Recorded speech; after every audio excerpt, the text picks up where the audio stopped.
La matinée a commencé de manière très solennelle à l'Hôtel des Invalides. Les honneurs militaires sont rendus à Jacques Chirac, dont le cercueil est placé au centre de la cour. Emmanuel Macron, le président de la République, est seul. Il a passé les troupes en revue.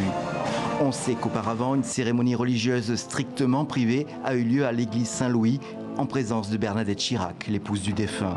Après un bref cortège à travers Paris, ce n'est vraiment qu'à 12 h que commence l'hommage public à l'ancien président.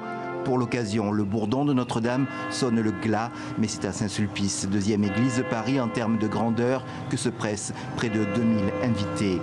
La messe sera conduite par Monseigneur Aupetit, archevêque de Paris. Il y avait chez notre ancien président, cet homme chaleureux soutenu par son épouse Bernadette, un véritable amour des gens. Aussi à l'aise dans les salons de l'Élysée qu'au salon de l'agriculture. Beaucoup, en le rencontrant, se sentaient considérés.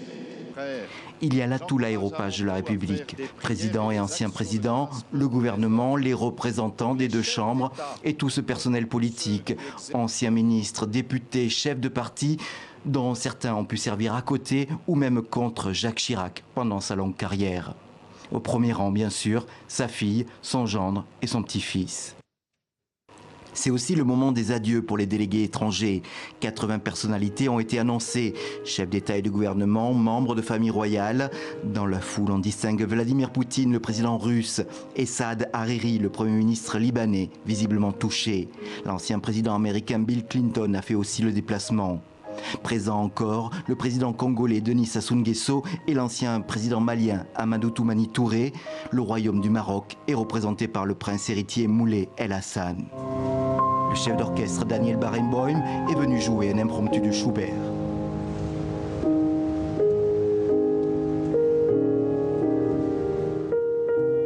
À l'extérieur de l'église, 2 écrans géants retransmettent la cérémonie pour la foule des anonymes.